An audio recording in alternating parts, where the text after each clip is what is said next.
घरानं आमच्या दारात आहे पर दियात पाहिजे ना आम्हाला पाणी.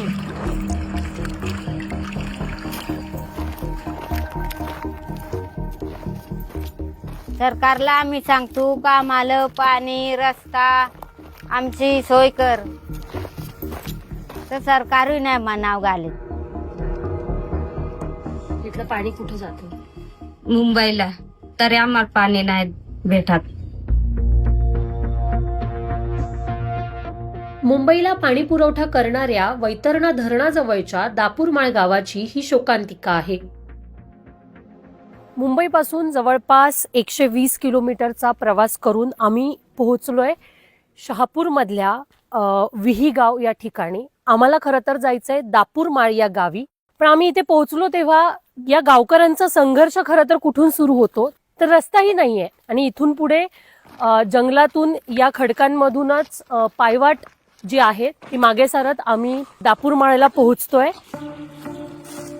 देश स्वतंत्र होऊन 78 वर्ष पूर्ण झाली, पण महाराष्ट्रातल्या या गावात अजूनही रस्ता नाही.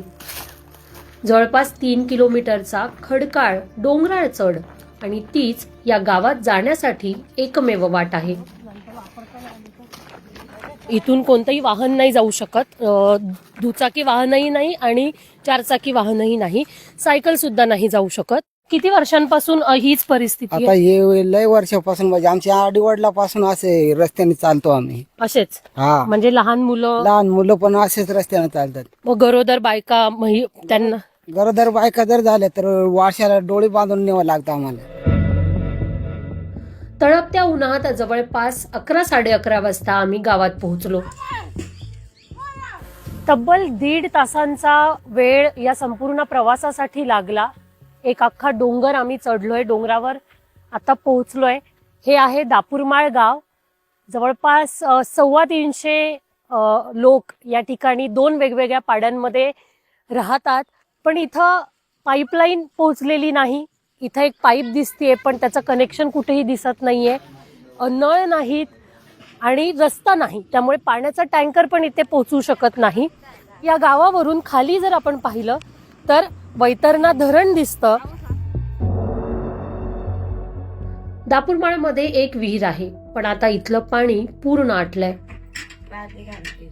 मार्च महिन्यापासून पाणी टंचाई सुरू होते आणि पाण्यासाठीचा जीवघेणा संघर्षही सुरू होतो.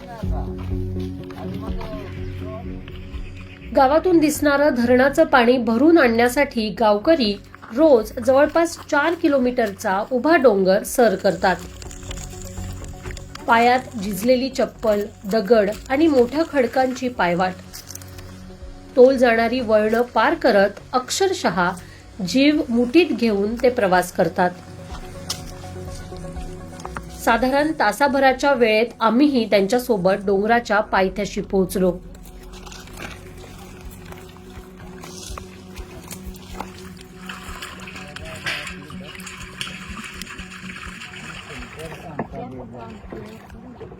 तळपत्या उन्हात डोक्यावर पाण्याने भरलेल्या 1 हंड्याचं वजन पेलत पुन्हा जवळपास 4 किलोमीटरचा डोंगर ते चढतात.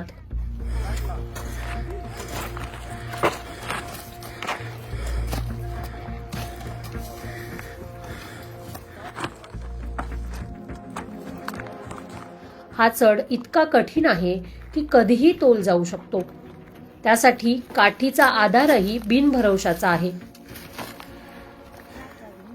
हे सगळं पाहत असताना त्यांची हतबलता स्पष्ट दिसते. वाटेत घशाला कोरड पडते. काही वेळ विश्रांती घेतात. हंड्यात भरलेलं काही पाणी वर चढेपर्यंतच कमी होतं. पानाचा द्रोण करून पाणी प्यायल्यानंतर प्रवास पुन्हा सुरू करतात. ही कसरत जवळपास 1.5 तासांची. 10 लिटर पाण्याच्या एका हंड्यासाठी 3 तासांचा जीवघेणा प्रवास ते करतायत. आजच्या या प्रवासात आमची भेट येशी पारधी यांच्याशी झाली. त्यात किती पोराची अंगा धुवायची, किती स्वयंपाक करायचा, किती भांडी घासायची, किती आंघोळ करायची. त्यात पाय दुखतात माणसाचं.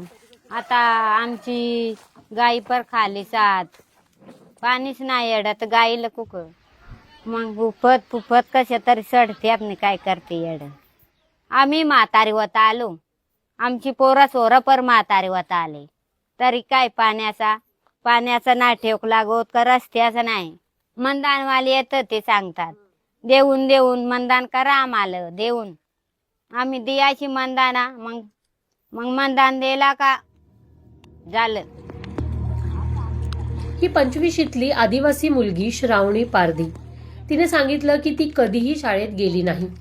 ती सांगते सगळा वेळ पाणी भरण्यातच जातो. शाळा नाही आमच्या गावात, शाळेत जात नाही. मग शाळेत जायला तर पाणी भरायचा, घरचा काम आवरायचा.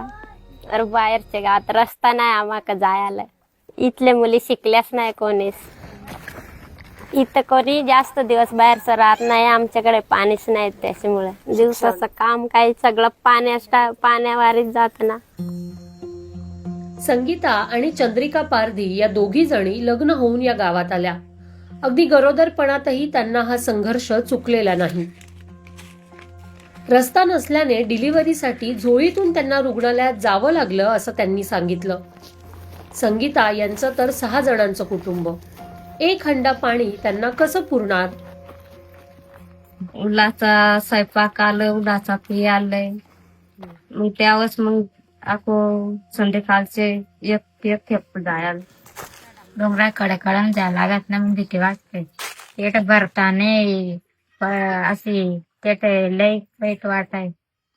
फरका मग डायरेक्ट डॅमच जाते, माणूस पडत जातो तिकडे खाल पडात पाण्यात. गेल्या काही दशकात मुंबईत मेट्रोचं जाळं पसरलं. पार भुयारी मेट्रो शक्य झाली तंत्रज्ञानाच्या मदतीनं. तिकडे हायस्पीड बुलेट ट्रेनचं काम इथंच आसपास या भागामध्ये सुरू आहे. कोस्टल रोड दिमाखात उभा राहिला मुंबईमध्ये. तंत्रज्ञानाने किंवा विकास कामांनी हे सगळे प्रकल्प यशस्वी करून दाखवले. मात्र वैतरणा धरणातून अगदी हाकेच्या अंतरावर असलेलं जे पाणी आहे या गावकऱ्यांच्या घरापासून, ते यांच्या पर्यंत पोहोचलेलं नाहीये. तर हे कोणाचं अपयश आहे? हे सरकारचं, इथल्या व्यवस्थेचं अपयश नाहीये का? शहापूरचे तहसीलदार परमेश्वर कासुळे यांनी बीबीसी मराठीशी बोलताना सांगितलं की दापूरमाळ पाड्यात जलजीवन मिशनच्या पाईपलाईनचं काम आम्ही सुरू केलंय. गाव दुर्गम भागात आहे. रस्ता झाला की पाण्याचा टँकर लगेच जाईल. एका एनजीओच्या माध्यमातून आम्ही साधारण 8 ते 10 दिवसात कच्चा रस्ता बनवण्याचं काम मंजुरीसाठी अंतिम टप्प्यात आहे. मोठ्या प्रमाणात तिथे दगडांचा अडथळा आहे. पाण्याचा प्रश्न हा रस्त्यामुळे आहे. शहापूरसाठी भावली पाणी पुरवठा योजना मंजूर झालेली आहे. त्याचं काम सुरू आहे. 70 ते 80% काम झालंय. ही योजना मंजूर झाल्याने दुसरीकडून पाणी देता येणार नाही. जगभरात पाणी हा मूलभूत मानवी हक्क मानला जातो. संयुक्त राष्ट्रांच्या निकषांनुसार प्रत्येक माणसाला घरापासून सहज अंतरावर सुरक्षित पाणी मिळायला हवं. पाण्याची वाट पाहता पाहता दापूरमाळच्या अनेक पिढ्या संपल्या. या संघर्षात गावकऱ्यांनी फक्त वेळ नाही तर शिक्षणाच्या संधीही गमावल्या. आपलं आरोग्य वेठीला धरलं. याची भरपाई सरकार कशी आणि कधी पूर्ण करणार हा प्रश्न आहे.